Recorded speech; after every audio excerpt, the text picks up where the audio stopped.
ನಮಸ್ತೆ ವಿಶೇಷ ಕಾರ್ಯಕ್ರಮಕ್ಕೆ ಸ್ವಾಗತ. ನಾನು ದಿವ್ಯ ಜ್ಯೋತಿ. ಕೇಳ ಜಾಣ ಮತದಾನ ಮಾಡೋಣ, ಕಂಠ ಕುಣಿಸಿದ್ನಲ್ಲ ಕುರಿಗಾಹಿ. ಮತದಾನದ ದಿನವನ್ನ ಮರೆಯಬೇಡಣ್ಣ, ಹಾವೇರಿ ಹೈಕ್ಲಿಗೆ ಹಾಡಿನ ಸಿಹಿ. ಜನರಿಗಾಗಿ ಜನರಿಗೋಸ್ಕರ ಜೋರಾಗಿದೆ ಹನುಮನ ಮತ ಜಾಗೃತಿ. ಹನುಮನ ವೋಟ್ ಹಾಡು ರಾಜ್ಯದ ತುಂಬೆಲ್ಲ ಹರಡೈತಿ. ಇದು ಈ ಹೊತ್ತಿನ ವಿಶೇಷ. Public hero Hanuma. ಹನುಮಂತಣ್ಣ ಹಾವೇರಿಯ ಚುನಾವಣಾ ಆಯೋಗದ ಬ್ರಾಂಡ್ ಅಂಬಾಸಿಡರ್ ಆಗಿದ್ದು ಚುನಾವಣೆಗಾಗಿ ಭರ್ಜರಿ ಪ್ರಚಾರವನ್ನ ಮಾಡ್ತಾ ಇದ್ದಾನೆ ಅನ್ನೋದು ಗೊತ್ತಿರೋ ವಿಚಾರ. ಜನರಲ್ಲಿ ಮತದಾನದ ಜಾಗೃತಿ ಮೂಡಿಸೋದಕ್ಕಾಗಿ ಹನುಮಂತಣ್ಣ ಹಾಡು ಹಾಡಿದ್ದಾನೆ. ಮತದಾನ ಮಾಡಿ ಮರೆಯಬೇಡಿ ಅಂತ ಕಂಠ ಕುಣಿಸಿದ್ದಾನೆ ಕೊರಿಗಾಹಿ. ಹನುಮಂತಣ್ಣನ ಹಾಡು ಹಾವೇರಿ ಹೈಕ್ಲಿಗೆ ಸಿಹಿಯನ್ನ ಕೊಟ್ಟಂತಾಗಿದೆ. ಹಾಗಾದ್ರೆ ಜನರಿಗಾಗಿ ಜನರಿಗೋಸ್ಕರ ಹನುಮನ ಮತ ಜಾಗೃತಿ ಹೇಗಿದೆ ಗೊತ್ತಾ? ಹನುಮನ ಓಟಿನ ಹಾಡು ರಾಜ್ಯದ ತುಂಬೆಲ್ಲ ಹೇಗೆ ಪಸರಿಸ್ಕೊಂಡಿದೆ ಗೊತ್ತಾ? ಹಳ್ಳಿಗಾಡಿನ ಕುರಿಗಾಹಿ ಈಗ ಪಬ್ಲಿಕ್ ಹೀರೋ ಆಗಿ ಮೆಂಚ್ತಿರೋದ್ರ ಬಗೆಗಿನ ಕಂಪ್ಲೀಟ್ ರಿಪೋರ್ಟ್ ಇಲ್ಲಿದೆ ನೋಡಿ. ಹಳ್ಳಿ ಹೈದನ ಕಂಠದಲ್ಲಿದೆ ತಾಕತ್ತು, ಜವಾರಿ ಕಂಠವೇ ಹನುಮನ ಸಂಪತ್ತು. ಹಾವೇರಿ ಜಿಲ್ಲೆಯ ಚಿಲ್ಲೂರು ಬಡ್ನಿ ತಾಂಡದ ಹನುಮಂತ ಅನ್ನೋ ಒಂದೇ ಒಂದು ಹೆಸರು ರಾಜ್ಯದ ಗಡಿ ದಾಟಿ ಎಲ್ಲೆಡೆ ಪಸರಿಸಿದೆ. ಹನುಮಂತಣ್ಣನ ಜವಾರಿ ಕಂಠದಿಂದ ಮೂಡಿ ಬಂದಿರೋ ಹಾಡುಗಳು ರಾಜ್ಯಾದ್ಯಂತ ಪ್ರತಿಧ್ವನಿಸ್ತಾ ಇವೆ. ಹನುಮಂತಣ್ಣನ ಹಾಡುಗಳನ್ನ ಕೇಳ್ತಾ ಇದ್ರೆ ಕೇಳ್ತಾನೆ ಇರ್ಬೇಕು ಅನ್ನಿಸದೇ ಇರದು. ಹನುಮನ ಸಾಂಗ್ಗೆ ಫಿದಾ ಆಗದೆ ಇದ್ದವರಿಲ್ಲ. ವಿದ್ಯೆ ಇಲ್ಲದಿದ್ದರೇನು, ವಿನಯ ಇರ್ಬೇಕು ಅನ್ನೋ ಮಾತಿನಂತೆ ಹಳ್ಳಿ ಹೈದನಿಗೆ ಆತನ ಮುಗ್ಧತೆಯೇ ಒಂದು ವರ. ಹನುಮ ಚುನಾವಣಾ ರಾಯಭಾರಿ. ಸಾರೆಗಾಮಪ್ಪ ಕಿರೀಟ ಕೊಳ್ಳೆ ಹೊಡೆದ ಬೆನ್ನಲ್ಲೇ ಕುರಿಗಾಹಿಗೆ ಸ್ಟೇಟ್ ಐಕಾನ್ ಪಟ್ಟ ಲಭಿಸಿತ್ತು. ಹೊಸ ಮತದಾರರನ್ನ ಸೆಳೆಯೋಕೆ ಹನುಮನೆ ತಕ್ಕ ಹೈದ ಅಂತ ಪರಿಗಣಿಸಿದ ಚುನಾವಣಾ ಆಯೋಗ ಹನುಮನಿಗೆ ಗಾಳ ಹಾಕಿ ತಮ್ಮ ಬಲೆಗೆ ಬೀಳಿಸಿಕೊಂಡಿತ್ತು. ಕುರಿಗಾಹಿಯ ನಿಯತ್ತು ತಾಕತ್ತು ಎರಡನ್ನೂ ಅಳೆದು ತೂಗಿ ಹನುಮನಿಗೆ ಸ್ಟೇಟ್ ಐಕಾನ್ ಪಟ್ಟ ಕಟ್ಟಿ ಸನ್ಮಾನಿಸಿತ್ತು. ಅದೇ ರೀತಿ ಒಂದು ಜವಾಬ್ದಾರಿಯನ್ನ ಹೊರಿಸಿತ್ತು. ಅದನ್ನ ಈಗ ಸಕ್ಸಸ್ಫುಲ್ ಆಗಿ ನಿರ್ವಹಿಸಿದ್ದಾನೆ ಹನುಮ. ಹಳ್ಳಿ ಹೈದ ಸಖತ್ ಫೇಮಸ್ ಆಗಿದ್ದಾನೆ. ಕರ್ನಾಟಕದಲ್ಲಿ ಜನ ಗುರುತಿಸ್ತಾರೆ ಅಂದ್ರೆ ಎಲ್ಲದಕ್ಕೂ ಕಾರಣ ಆತನ ಕಂಠ. ಹೌದು, ಈ ಕಂಠದ ತಾಕತ್ತು ಇಂದು ಹನುಮಂತಣ್ಣನನ್ನ ಸಾಧನೆಯ ಶಿಖರವನ್ನ ಏರುವಂತೆ ಮಾಡಿದೆ ಅನ್ನೋದ್ರಲ್ಲಿ ಅನುಮಾನವಿಲ್ಲ. ಆ ಕಂಠವೇ ಹನುಮಂತನ ಸಂಪತ್ತು ಅನ್ನೋದನ್ನ ಮರೆಯುವಂತಿಲ್ಲ. ಮತ ಜಾಗೃತಿಗಾಗಿ ಹನುಮ ಮಾಡಿದ ನಯ ಐಡಿಯಾ. ಹಾಡು ಹಾಡ್ತಾ ಮೂಡಿಸಿದ ಜನರಲ್ಲಿ ಜಾಗೃತಿಯ. ಮತದಾನದ ಬಗ್ಗೆ ಜಾಗೃತಿ ಮೂಡಿಸೋದು ಅಂದ್ರೆ ಸುಮ್ನೆನಾ ಹೇಳಿ? ಈ ಕೆಲಸಕ್ಕೆ ತಾರೆಗಳನ್ನ ಬಳಸೋದುಂಟು, ಅರಿವು ಮೂಡಿಸೋಕೆ ಸರ್ಕಾರ ಕೋಟಿ ಕೋಟಿ ಸುರಿಯೋದುಂಟು. ಅಂತಹ ಮಹಾನ್ ಕಾರ್ಯಕ್ಕೆ ಹನುಮಂತ ಬ್ರಾಂಡ್ ಅಂಬಾಸಿಡರ್ ಆಗಿದ್ದಾನೆ. ಇದು ಹಳೆಯ ವಿಚಾರ. ಆದ್ರೆ ಚುನಾವಣಾ ಆಯೋಗವೇನೋ ಹನುಮನ ಹೆಗಲಿಗೆ ಒಂದು ಜವಾಬ್ದಾರಿಯನ್ನ ತಗ್ಲಾಕಿತ್ತು. ಉತ್ತರ ಕರ್ನಾಟಕ ಭಾಗದ ಜನರಲ್ಲಿ ಮತದಾನದ ಬಗ್ಗೆ ಜಾಗೃತಿಯನ್ನ ಮೂಡಿಸಬೇಕು ಅಂದ್ರೆ ಹನುಮ ಹೊಸ ಐಡಿಯಾವನ್ನೇ ಮಾಡಬೇಕಿತ್ತು. ಆದ್ರೆ ಹನುಮನಿಗೆ ಹಾಡೋದು ಬಿಟ್ರೆ ಬೇರೇನೂ ಬರೋದಿಲ್ಲ. ಹಾಡಿನ ತಾಕತ್ತಿನಿಂದಲೇ, ಆ ಸಂಪತ್ತಿನಿಂದಲೇ ಇಷ್ಟೆಲ್ಲ ಫೇಮಸ್ ಆಗಿದ್ದ ಹನುಮ. ಹಾಗಾಗಿಯೇ ಅದನ್ನೇ ಅಸ್ತ್ರವನ್ನಾಗಿ ಮಾಡಿದ ಹನುಮ ತನ್ನ ಜವಾರಿ ಕಂಠದ ಬಿಲ್ಲಿಗೆ ಹಾಡಿನ ಬಾಣವನ್ನ ಸಿಕ್ಕಿಸಿ ಜನರೆಡೆಗೆ ಪ್ರಯೋಗ ಮಾಡಿದ್ದಾನೆ. ಮತ ಜಾಗೃತಿಗಾಗಿ ಕಂಠ ಕುಣಿಸಿದ ಹನುಮ. ಕುರಿಗಾಹಿ ಹಾಡಿಗೆ ಜಾಗೃತವಾಯಿತಾ ಜನಮನ. ಹೌದು, ಹಳ್ಳಿ ಕಾಡು ಸುತ್ತಾಡಿಕೊಂಡು ಇದ್ದಂತಹ ಹನುಮನಿಗೆ ಸಾರೆಗಾಮಪ ವೇದಿಕೆ ದೊಡ್ಡ ಮಟ್ಟದ ಸಕ್ಸಸ್ ತಂದುಕೊಡ್ತು. ಯಾರೂ ಊಹೆ ಮಾಡಿಕೊಳ್ಳದ ರೀತಿಯಲ್ಲಿ ಹನುಮ ಸಾಧನೆ ಮಾಡಿದ. ನೋಡ್ತಲೇ ಸಖತ್ ಫೇಮಸ್ ಆಗೋದ. ಸಾರೆಗಾಮಪ ಕಿರೀಟ ಮುಡಿಗೇರದೆ ಇದ್ರೂ ಜನಮಾನಸದಲ್ಲಿ ಹನುಮ ಚಿರಸ್ಥಾಯಿಯಾಗಿ ಉಳಿದುಕೊಂಡ. ಎಲ್ಲದಕ್ಕೂ ಕಾರಣವೇ ಆತನ ಜವಾರಿ ಕಂಠ. ಅದನ್ನೇ ಅಸ್ತ್ರವನ್ನಾಗಿ ಮಾಡಿಕೊಂಡ ಹನುಮ ಮತ ಜಾಗೃತಿಗಾಗಿ ಕಂಠ ಕುಣಿಸಿದ್ದಾನೆ. ಕುರಿಗಾಹಿ ಹನುಮ ಕಂಠಕ್ಕೆ ಇಡೀ ಕರುನಾಡೆ ಜಾಗೃತವಾದಂತಿದೆ. ಹಳೆ ಹಾಡಿಗೆ ಹೊಸ ರೂಪ ಕೊಟ್ಟನಲ್ಲ ಹಳ್ಳಿ ಹೈದ. ಹನುಮನ ಓಟ್ ಹಾಡಿಗೆ ಕರುನಾಡು ಫಿದಾ. ಹನುಮಂತು ಹಾಡೋದ್ರಲ್ಲಿ ಫೇಮಸ್. ಅದರಲ್ಲೂ ಜನಪದ ಹಾಡುಗಳು, ಲಂಬಾಣಿ ಹಾಡುಗಳನ್ನ ಹಾಡೋದ್ರಲ್ಲಿ ನಿಸ್ಸೀಮ. ಸಾರೆಗಾಮಪ ವೇದಿಕೆ ಏರಿದ್ದೇ ತಡ. ಹನುಮ ಸಿನಿಮಾ ಹಾಡಿಗೂ ಸೈ, ಟಪ್ಪಾಂಗುಚ್ಚಿ ಹಾಡಿಗೂ ಜೈ ಅನ್ನುವಷ್ಟರ ಮಟ್ಟಿಗೆ ಪಳಗಿಬಿಟ್ಟ. ಹಾಡುಗಳೇ ಜೀವಾಳ ಆಗಿರೋದ್ರಿಂದ ಚುನಾವಣೆಯ ಮತ ಜಾಗೃತಿಯನ್ನ ಹಾಡಿನ ಮೂಲಕವೇ ಹಾಡೋ ನಿರ್ಧಾರ ಮಾಡಿದ. ಅದರಂತೆ ಆತ ಹಾಡಿದ್ದ ಹಾಡುಗಳಲ್ಲಿ ಫೇಮಸ್ ಆಗಿರೋ ಹಾಗೂ ಸ್ವಲ್ಪ ಈ ವಿಷಯಕ್ಕೆ ಸೂಟ್ ಆಗುವ ಒಂದು ಹಾಡು ಸೆಲೆಕ್ಟ್ ಮಾಡಿಕೊಂಡ. ಹಳೆ ಹಾಡಿಗೆ ಹೊಸ ರೂಪವನ್ನ ಕೊಟ್ಟ. ಕೇಳು ಜಾಣ ಶಿವಧ್ಯಾನ ಮಾಡಣ್ಣ ಹಾಡಿಗೆ ನಯಾರೂಪ. ಹನುಮನ ಕಂಠದಲ್ಲಿ ಆ ಹಾಡಿಗೆ ಚುನಾವಣೆಯ ಸ್ವರೂಪ. ಹನುಮಂತಣ್ಣ ಈವರೆಗೂ ಹಾಡಿರೋ ಹಾಡುಗಳನ್ನ ಕನ್ನಡಿಗರು ಕೇಳಿ ಫಿದಾ ಆಗಿದ್ದಾರೆ. ಅದೇ ಹಾಡುಗಳನ್ನ ಮತ್ತೆ ಮತ್ತೆ ಕೇಳಿ ಮನಸೋತಿದ್ದಾರೆ. ಅದರಲ್ಲೂ ಹನುಮಂತಣ್ಣ ಹಾಡಿದ್ದ ಜಗಜಾಣ ಶಿವಧ್ಯಾನ ಮಾಡಣ್ಣ ಅನ್ನೋ ಹಾಡು ಎಲ್ಲರ ಬಾಯಲ್ಲೂ ನಲಿದಾಡಿತ್ತು, ಕಿವಿಯಲ್ಲಿ ಗುಯಿಂಗುಟ್ಟಿತ್ತು.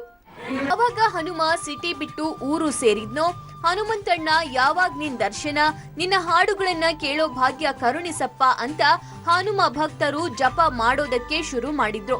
ಹನುಮ ಸಿನಿಮಾದಲ್ಲಿ ಹಾಡ್ತಾನೆ ಅನ್ನೋ ಸುದ್ದಿಯೊಂದನ್ನ ಬಿಟ್ರೆ ಹೊಸ ಸಾಂಗು ಹನುಮನ ಕಂಠದಿಂದ ಬರ್ಲಿ ಅಂತ ಅಭಿಮಾನಿ ವರ್ಗ ಕಾಯ್ತಾ ಇತ್ತು. ಈಗ ಈ ಹಳೆ ಹಾಡಿಗೆ ಚುನಾವಣೆಯ ಟಚ್ ಕೊಟ್ಟು ಹಾಡಿದ್ದಾನೆ ಹನುಮಂತಣ್ಣ. ಹೌದು, ಚುನಾವಣಾ ಆಯೋಗ ಹೊರಿಸಿದ್ದ ನಯಾ ಜವಾಬ್ದಾರಿಯನ್ನ ತುಂಬಾನೇ ಜವಾಬ್ದಾರಿಯುತವಾಗಿ ನಿರ್ವಹಿಸಿದ್ದಾನೆ. ಹನುಮನ ಈ ಹಾಡಿಗೆ ಉತ್ತರ ಕರ್ನಾಟಕ ಮಂದಿ ಫುಲ್ ಫಿದಾ ಆಗಿರೋದಂತೂ ಖರೆ. ಹನುಮಂತಣ್ಣ ಜನರಿಗೋಸ್ಕರ ಜೋರಾದ ಮತ ಜಾಗೃತಿ ಮಾಡೋದಕ್ಕೆ ರೆಡಿಯಾಗಿದ್ದಾನೆ. ಹನುಮ ಮತ ಜಾಗೃತಿಗಾಗಿ ಹಾಡಿರೋ ಹಾಡು ಈಗ ಕರ್ನಾಟಕದ ತುಂಬೆಲ್ಲ ಸೂಪರ್ ಹಿಟ್ ಆಗಿದೆ. ಎಲ್ ನೋಡಿದ್ರು ಹನುಮನ ಮತ ಜಾಗೃತಿ ಹಾಡು ಜೋರ್ ಸದ್ ಮಾಡ್ತಿದೆ. ಆ ಬಗ್ಗೆ ನೋಡೋಣ. ಮತ ಜಾಗೃತಿಗಾಗಿ ಲೋಕ ಅಖಾಡಕ್ಕೆ ಧುಮುಕಿದ ಹನುಮ. ಕೇಳ ಜಾಣ ಮತದಾನ ಮಾಡಣ್ಣ ಅಂದನಲ್ಲಮ್ಮ. ಒಬ್ಬ ಕುರಿಗಾಹಿ ಮತದಾನದ ಜಾಗೃತಿಯ ಬ್ರ್ಯಾಂಡ್ ಆಗ್ತಾನೆ ಅಂದ್ರೆ ಅದು ಸಾಮಾನ್ಯ ಬೆಳವಣಿಗೆ ಅಲ್ಲವೇ ಅಲ್ಲ. ಜಿಲ್ಲೆಯಲ್ಲಿ ಹೆಸರು ಮಾಡಿರೋ ವ್ಯಕ್ತಿಯನ್ನೇ ಮಹೋನ್ನತ ಕಾರ್ಯಕ್ರಮಕ್ಕೆ ಉಪಯೋಗಿಸಿಕೊಳ್ಳೋಕೆ ಸಜ್ಜಾಗಿರೋ ಜಿಲ್ಲಾಧಿಕಾರಿಗಳ ಕೆಲಸಕ್ಕೆ ಇಡೀ ಜಿಲ್ಲೆ ಸಲಾಂ ಅಂದಿತ್ತು. ಈ ಜವಾಬ್ದಾರಿ ಹನುಮನ ಹೆಗಲಿಗೆ ಬಂದಿದ್ದೇ ತಡ. ಚುನಾವಣಾ ಆಯೋಗದವರು ನಾನು ಪಬ್ಲಿಕ್ ಫಿಗರ್ ಅಂತ ಒಂದು ಜವಾಬ್ದಾರಿ ಕೊಟ್ಟವ್ರೆ. ಆ ಜವಾಬ್ದಾರಿಯನ್ನ 100% ಶಿಸ್ತುಬದ್ಧವಾಗಿ ನಿಭಾಯಿಸಬೇಕು ಅಂತ ಒಂದಷ್ಟು ಯೋಚನೆಗಳನ್ನ ಹಾಕಿಕೊಂಡನಂತೆ ಹನುಮ. ಹಾಗಾದ್ರೆ ಅದೇನ್ ಪ್ಲಾನ್ ಹೇಳು ಹನುಮಂತಣ್ಣ ಅಂದರೆ ವೇಟ್ ಅಂಡ್ ಸಿ ಅಂತ ಕ್ಯೂರಿಯಾಸಿಟಿ ಬಿಲ್ಡ್ ಮಾಡಿದ. ಈಗ ಕೇಳ ಜಾಣ ಮತದಾನ ಮಾಡಣ್ಣ ಅಂತ ಲೋಕ ಅಖಾಡಕ್ಕೆ ಧುಮುಕಿದ್ದಾನೆ ಹನುಮಂತಣ್ಣ. ಹೌದು, ಕರ್ನಾಟಕದಲ್ಲಿ ಈ ಬಾರಿ 2 ಹಂತದಲ್ಲಿ ಲೋಕಸಭಾ ಚುನಾವಣೆ ನಡೆಯಲಿದೆ. ಹನುಮಂತಣ್ಣ ಇರೋ ಉತ್ತರ ಕರ್ನಾಟಕ ಭಾಗದ ಕಡೆ ಹನುಮಂತಣ್ಣ ಏಪ್ರಿಲ್ 23ಕ್ಕೆ ಚುನಾವಣೆ ನಡೆಯಲಿದೆ. ಹಾವೇರಿ ಭಾಗದಲ್ಲಿ 23ಕ್ಕೆ ಚುನಾವಣೆ ನಡೆಯೋದ್ರಿಂದ ಆ ಭಾಗದಲ್ಲಿ ಮತದಾನ ಮಾಡಲು ಮರೆಯದಿರಿ. ಇದರಿಂದ ದೇಶವನ್ನ ಉಳಿಸಿ ಅನ್ನೋ ಸಂದೇಶವನ್ನ ಸಾರಿದ್ದಾನೆ ಹನುಮಣ್ಣ. ಈತನ ಈ ಮಹಾಶಕ್ತಿಯೇ ಚುನಾವಣಾ ಪ್ರಚಾರಕ್ಕೆ ನಾಂದಿ ಹಾಡಿತು. ತಾಲೂಕು ಹಳ್ಳಿ ಪ್ರದೇಶಗಳಲ್ಲಿ ಕೆಲವು ಜನರು ಮತ ಹಾಕಲು ಹಿಂದೇಟು ಹಾಕ್ತಾರೆ. ನನ್ನ 1 ಓಟಿಂದ ಏನಾಗ್ಬೇಕು ಬಿಡು ಅಂತ ನಿರ್ಲಕ್ಷ್ಯ ಮಾಡ್ತಾರೆ. ಹಾಗಾಗಬಾರದೆಂದು ಚುನಾವಣಾ ಆಯೋಗ ಮತದಾನದ ಅರಿವು ಮೂಡಿಸಲು ಹೊಸ ಪ್ರಯತ್ನಗಳನ್ನ ಮಾಡ್ತಾ ಇರುತ್ತೆ. ಉತ್ತರ ಕರ್ನಾಟಕ ಭಾಗದಲ್ಲಿ ಸಖತ್ ಫೇಮಸ್ ಆಗಿರುವ ಹನುಮಣ್ಣನನ್ನ ಸೆಲೆಕ್ಟ್ ಮಾಡಿದ ಆಯೋಗ ಈಗ ಹನುಮಂತಣ್ಣನಿಂದ ಈ ರೀತಿ ಹಾಡು ಹಾಡಿಸಿದೆ. ಅಷ್ಟೇ ಅಲ್ಲ, ಮೊದಲ ಬಾರಿ ಮತದಾನ ಮಾಡುವವರಿಗೂ ಸಂದೇಶ ಕೊಟ್ಟಿದ್ದಾನೆ ಹನುಮಂತಣ್ಣ. ಕುರಿಗಾಹಿಗೆ ಗಾಳ ಹಾಕ್ಬೇಕು ಅಂತ ಟ್ರೈ ಮಾಡಿದವರು ಒಬ್ಬೊಬ್ರಿಲ್ಲ ಬಿಡಿ. ಹನುಮ ಮುಗ್ಧ ಹಾಗೂ ಬಡವನಾಗಿರೋದ್ರಿಂದ ಈಸಿಯಾಗಿ ಈತನನ್ನ ಬಲೆಗೆ ಬೀಳಿಸಿಕೊಳ್ಳಬಹುದು ಅಂತ ಎಲ್ಲರೂ ಅಂದುಕೊಂಡಿದ್ರು. ಹೃದಯ ಶ್ರೀಮಂತಿಕೆಯಲ್ಲಿ ಒಡೆಯನಾಗಿರುವ ಹನುಮ ಶಾನೆ ಬುದ್ಧಿವಂತ.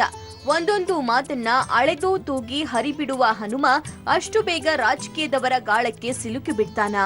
ಯಾವ ಪಕ್ಷದ ಕಡೆಯೂ ವಾಲದೆ ಚುನಾವಣಾ ಆಯೋಗ ಕೊಟ್ಟಿದ್ದಂತಹ ಜವಾಬ್ದಾರಿಯನ್ನ ಮುಂದುವರಿಸಿಕೊಂಡು ಹೋಗಿದ್ದಾನೆ ಹನುಮಣ್ಣ. ಹಾಡು ಹಾಡಿ ಜನರಲ್ಲಿ ಮತ ಜಾಗೃತಿಯನ್ನ ಮೂಡಿಸಿ ಜನರ ಮನಸ್ಸಿಗೆ ಮತ್ತಷ್ಟು ಹತ್ತಿರವಾಗಿದ್ದಾನೆ. ಜನರಲ್ಲಿ ಮತಜಾಗೃತಿ ಮೂಡಿಸೋದು ಅಂದ್ರೆ ಅದು ಸುಲಭದ ಮಾತಲ್ಲ. ಒಂದೇ ಒಂದು ಹಾಡಿಗೆ ಜನಮನ ಪರಿವರ್ತನೆಯಾಗಲ್ಲ ಅನ್ನೋದನ್ನ ಹನುಮಂತಣ್ಣ ಅರ್ತಿದ್ದಾನೆ. ಹಾಗಾಗಿಯೇ ಹನುಮಂತಣ್ಣ ನಯಾ ಐಡಿಯಾಗಳನ್ನ ಮಾಡುತ್ತಾ ಸಾಕ್ತಾ ಇದ್ದಾನೆ. ಹಾವೇರಿ ಲೋಕ ಅಖಾಡದಲ್ಲಿ ಹನುಮನದ್ದೇ ಕಾರುಬಾರು. ಹನುಮನ ಮುಗ್ಧತೆಗೆ ಆತ್ಮೀಯತೆಗೆ ಸರಿಸಾಟಿ ಯಾರು? ಹನುಮಂತಣ್ಣ ಈಗ ಬರೀ ಗಾಯಕನಾಗಿ ಉಳಿದಿಲ್ಲ, ಚಿಲ್ಲೂರು ಬಡ್ನಿಯ ಕುರಿಗಾಹಿಯಾಗಿ ಜೀವನ ನಡೆಸ್ತಾ ಇಲ್ಲ. ಅದೆಲ್ಲವನ್ನ ಮೀರಿದ ಬದುಕನ್ನ ಸವಿಯುತ್ತಿದ್ದಾನೆ. ಈ ಹುಡುಗ ಹೋದಲ್ಲಿ ಬಂದಲ್ಲಿ ಜನ ಮುಗಿ ಬೀಳ್ತಾರೆ, ಸೆಲ್ಫಿಗಾಗಿ ಕಾದಾಡ್ತಾರೆ, ಹಾರ ಹಾಕಿ ಸನ್ಮಾನಿಸ್ತಾರೆ, ನಮ್ಮ ಹನುಮಂತಣ್ಣ ಅಂತ ಖುಷಿ ಪಡ್ತಾರೆ. ಇಷ್ಟಾದರೂ ಆತನ ತಲೆ ತಿರುಗಿಲ್ಲ, ಕಾಲು ನೆಲದ ಮೇಲಿಂದ ಎದ್ದಿಲ್ಲ. ಅದೇ ಮುಗ್ಧತೆ, ಅದೇ ಆತ್ಮೀಯತೆ, ಅದೇ ಆಪ್ತತೆಯಿಂದ ಎಲ್ಲರನ್ನೂ ಮಾತನಾಡಿಸ್ತಾನೆ, ಪ್ರೀತಿಸ್ತಾನೆ. ಕುರಿಗಾಹಿ ಅಕ್ಷರಶಃ ಬಂಗಾರದ ಮನುಷ್ಯ. ತಮಟೆ ಬಾರಿಸುತ್ತಾ ಹೊಸ ವೇಷ ತೊಟ್ನಲ್ಲ ಹನುಮಂತ.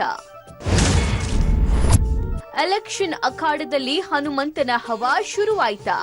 ಲಂಬಾಣಿ ತಾಂಡಾದ ಹುಡುಗನೊಬ್ಬ ಇಂಥ ಸಮಾಜ ಸೇವೆಗೆ ನಿಲ್ಲುವುದು ಒಳ್ಳೆಯ ಕೆಲಸ. ಈತನ ಮಾತಿನಿಂದ ಪ್ರೇರಿತರಾಗಿ ಓಟ್ ಹಾಕದವರು ಮನೆ ಬಿಟ್ಟು ಈಚೆ ಹೊರ ಬರಬಹುದು. ಅದರಿಂದ ನಾಡಿಗೆ ಒಳ್ಳೇದಾಗುತ್ತೆ. ತನ್ನಿಂದ 4 ಜನಕ್ಕೆ ಒಳ್ಳೇದಾಗ್ಬೇಕು ಅಂತಲೇ ಪಕ್ಷ, ವ್ಯಕ್ತಿ ಪಕ್ಕಕ್ಕಿಟ್ಟು ಹಕ್ಕು ಕರ್ತವ್ಯದ ಬಗ್ಗೆ ಅರಿವು ಮೂಡಿಸೋದಕ್ಕೆ ಹನುಮಂತ ಮುಂದಾಗಿದ್ದಾನೆ. ಈಗಾಗಲೇ ವಿವಿಪ್ಯಾಟ್ ಮೂಲಕ ಸೌನೂರಿನ ಗ್ರಾಮದ ಜನರಿಗೆ ಮತ ಜಾಗೃತಿ ಮೂಡಿಸಿದ್ದಾನೆ.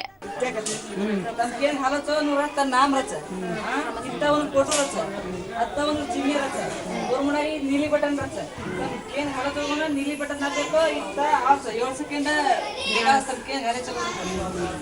ನೀಲಿ ಬಟನ್ मारते साथी वो में देखा नीली बटन मारते साथी में देखा तू सरक चिले पड़ी ಮತವ ಹಾಕು ಮನಸ ನೀ ಚುನಾವಣೆ ದಿವಸ. ಹನುಮನ ಮತಗಾನಕ್ಕೆ ಹಾವೇರಿಯಲ್ಲಿ ಸಂತಸ. ಹನುಮನ ಬಾಯಲ್ಲಿ ಒಳಿತು ಮಾಡು ಮನುಸ ಹಾಡು ಕೇಳೋದಂದ್ರೆ ಅದೇನೋ ಖುಷಿ. ಅಸಲಿಗೆ ಈ ಹಾಡನ್ನ ಬರೆದಿದ್ದು ಚಿತ್ರ ನಿರ್ದೇಶಕ ಕಂ ಸಾಹಿತಿ ಖುಷಿ. ಅದೇ ಹಾಡನ್ನ ಗ್ರ್ಯಾಂಡ್ ಫಿನಾಲಿಯಲ್ಲಿ ಹನುಮ ಹಾಡಿ ಪ್ರಶಸ್ತಿ ಬಾಚಿಕೊಂಡಿದ್ದ. ಯಾಕಂದ್ರೆ ಹನುಮ ಈ ಹಾಡನ್ನ ಹಾಡ್ತಿದ್ರೆ ಸಿ ಅಶ್ವಥ್ ಕಂಠದ ಸೊಗಸು ಕಾಣ್ತಿತ್ತು. ಅಂತಹ ಹನುಮ ಅದೇ ದಾಟಿಯಲ್ಲಿ ಮತದಾನದ ಕುರಿತು ಹಾಡು ಹಾಡಿದ್ದಾನೆ. ಮತವ ಹಾಕು ಮನುಸ ನೀ ಚುನಾವಣೆ ದಿವಸ ಎಂಬುದಾಗಿ ಹಾಡೋದ್ರ ಮೂಲಕ ಹನುಮಂತ ಜನರಲ್ಲಿ ಮತದಾನದ ಅರಿವು ಮೂಡಿಸುತ್ತಿದ್ದಾನೆ. ಇದ ಏಪ್ರಿಲ್ 23ಕ್ಕೆ ಲೋಕಸಭಾ ಚುನಾವಣೆ ಐತ್ರಿ. ನಾಲ್ಕರ ಫಸ್ಟ್ ಟೈಮ್ ಹೋಟ್ ಹಾಕತ್ತೀನಿ. ನೀವು ಮಿಸ್ ಮಾಡದ ಪ್ರತಿಯೊಬ್ಬರು ಹೋಟ್ ಮಾಡಿ. ನಾನು ಫಸ್ಟ್ ಟೈಮ್ ಹಾವೇರಿ ರಾಯಬಾರಿ ಆಯ್ಕನ್ ಆಗಿದ್ದಕ್ಕೆ ಭಾಳ ಖುಷಿ ಆಗುತ್ತೆ. ಈಗ ಓಟ್ ಹಾವೇರಿ ಅಂಕರ್ ಅಡ್ಡಾಡಿ ಹೇಳಿ ಬಂದೀವಿ. ಭಾಳ ಖುಷಿ ಆಗುತ್ತೆ ಸರ್. ನಮ್ಮ ಹಾವೇರಿ ಜಿಲ್ಲಾದಾಗ ನಾ ಹೇಳಾಕ್ತೀನಿ, ಭಾಳ ಸಂತೋಷ ಆಗುತ್ತೆ ಸರ್. ಈಗಾಗಲೇ ಹಾವೇರಿ ಜಿಲ್ಲೆಯಲ್ಲಿ ಹನುಮಂತ ಸಾರೆಗಮಪ ಕಾರ್ಯಕ್ರಮದಲ್ಲಿ ಹಾಡಿರೋ ಎಲ್ಲಾ ಹಾಡುಗಳು ಸಖತ್ ವೈರಲ್ ಆಗಿವೆ. ಇದೀಗ ಹನುಮನ ಬಾಯಲ್ಲಿ ಕೇಳುವ ಚುನಾವಣಾ ಹಾಡು ಸೋಷಿಯಲ್ ಮೀಡಿಯಾ ಹಾಗೂ ಆಟೋದಲ್ಲಿ ಧ್ವನಿವರ್ಧಕದಲ್ಲಿ ಪ್ರಚಾರವಾಗುತ್ತೆ. ಹೀಗಾಗಿ ಹನುಮನ ಈ ಹೊಸ ಪ್ರಯತ್ನ ಹಾವೇರಿ ಜಿಲ್ಲೆಯಲ್ಲಿ ಇಂಪ್ಯಾಕ್ಟ್ ಆಗೋದ್ರಲ್ಲಿ ಅನುಮಾನ ಇಲ್ಲ ಎನ್ನಲಾಗ್ತಿದೆ. ನೋಡಿದ್ರಲ್ಲ, ಹನುಮಂತಣ್ಣ ಪಬ್ಲಿಕ್ ಹೀರೋ ಆಗಿ ಹೇಗೆ ರಾಜ್ಯಾದ್ಯಂತ ಮೆರಿತಾ ಇದ್ದಾನೆ ಅನ್ನೋದನ್ನ. ಹನುಮನ ಈ ಯಶಸ್ಸಿನ ಪಯಣ ನಿಲ್ಲದೆ ಸಾಗ್ಲಿ ಅಂತ ಹೇಳ್ತಾ ಈ ಕಾರ್ಯಕ್ರಮ ಮುಗಿಸ್ತಾ ಇದ್ವಿ. ನೆನಪಿರ್ಲಿ, ನ್ಯೂಸ್ ಅಂದ್ರೆ ಪಬ್ಲಿಕ್ ಟಿವಿ.